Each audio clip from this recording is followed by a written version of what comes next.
আপনারা এতক্ষণ হয়তো অনেক নিউজ চ্যানেলে দেখে নিয়েছেন যে ব্যারিকেড দিয়ে ঝালাই করে মোটা মোটা স্পাত দিয়ে লোহার যেসব পাত হয়, রেল লাইনের পাত এইসব দিয়ে ঝালাই করে ব্যারিকেড দিয়ে নবান্নকে পুরো চারদিক দিয়ে ঘেরা হয়েছে। এমনকি হাওড়ার স্টেশনের কাছেও ওখানে প্রচুরভাবে ব্যারিকেড দেওয়া হয়েছে।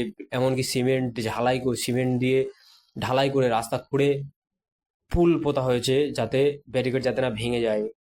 আবার হচ্ছে জলের ফোর্স দিয়ে যাতে, যেটাকে বলা হয় ওটা ঠিক কি বলে আমি বলতে পারবো না, জলের বোমা বলতে পারো, যেটা মিডিয়াতে দেখাচ্ছে জলের বোমা বলছে। আমার তো মনে হচ্ছে ওটা জলের বোমা কিছু না, জলের ফোর্স দিয়ে আটকানোর চেষ্টা হয়। যাই হোক, আপনারা এটুকুনি মনে রাখবেন, যদি আজকের এই প্রোটেস্টে আজকে যদি না সামিল হন আপনারা, তো মনে রাখবেন এটা হচ্ছে মমতা ব্যানার্জির জিত, এটা হচ্ছে রেফিউজদের জিত, এটা হচ্ছে যারা এই প্রোটেস্টের খেলাফ তাদের জিত।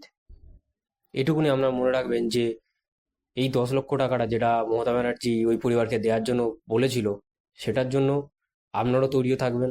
আপনাদের পরিবারে হয়তো এই টাকাটাও পৌঁছাতে পারে আজকে, যদি না আপনারা সামিল হন এই ভয়তে। আর এমন কোনো জায়গায় কোনো পুলিশ প্রশাসন, এমন কোনো আর্মি পর্যন্ত, এমন কোনো এত পরিমাণে বলতে পারো নেই যে কোনো সাধারণ মানুষকে আটকাতে পারবে। এই বেড়া সামান্য সাধারণ মানুষকে আটকাতে পারবে? হ্যাঁ, আপনাদের কাছে অনুরোধ যে সরকারি জিনিসপত্র ভাঙচুর না করে শান্তিপূর্ণভাবে এই আন্দোলনটা চালিয়ে যাও। আজকের প্রোটেস্টে যোগ দিন, কোনো কিছু ভাঙচুর না করে শান্তিপূর্ণভাবে। হ্যাঁ, যদি আপনাদের মানে বিনা আইন বা আপনাদের বাজেভাবে আপনাদেরকে ইচ্ছাকৃতভাবে যদি আপনাদেরকে ক্ষতি করার চেষ্টা হয়, তাহলে আপনারা করতে পারেন, অসুবিধে কিছু নেই। যখন পুলিশ পুলিশ প্রশাসনে যখন সবকিছু ছেলেখেলাভাবে নিতে পারে, সবকিছু যা খুশি বলতে পারে, যা কিছু করতে পারে, আমরাও বলতে পারি, আমরাও করতে পারি। আমরা সাধারণ মানুষ, আমরা সরকার গড়তে পারি, সরকারকে ভাঙতেও পারি।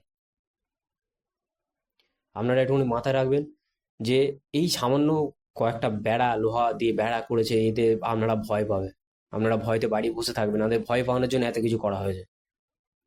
সামান্য একটা ফুটবল ডার্বি ম্যাচ করাতে পারেন না, কিন্তু ভয়ে 6-7 হাজার পুলিশ প্রশাসন এনে দাঁড় করাতে পারে।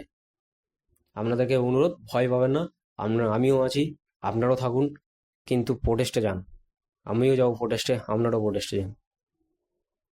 শুধু এইটুকুনি বলা ছিল। না হলে এটুকুনি মনে রাখবেন, পরের বার এর আজ না হোক, কাল না হোক, পরশু না হোক, রেফিসরা কিন্তু তা চেয়েই আছে যে যখন মামলা শান্ত হয়, বা এই মামলার মধ্যেই রেফিসরা লুকিয়ে আছে, যে দেখছেন যে কি হয় লাস্ট পর্যন্ত। যদি কোনো শাস্তি না হয়, কোনো কিছু যদি না হয়, তারাও এসে আছে, তাহলে কোনো কোনো কোনো শাস্তি নেই আমাদের জন্য, তাহলে আমরা বুক চিতিয়ে রেপ করতে পারি, মার্ডার করতে পারি।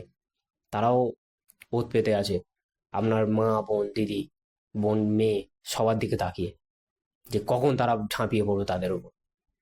এই জন্য আপনারা যদি, আপনাদের মনে হয় যে আমাদের মা, বোন, দিদি, মেয়েদেরকে বাঁচানো উচিত, তাহলে আপনারা রাস্তায় নামুন।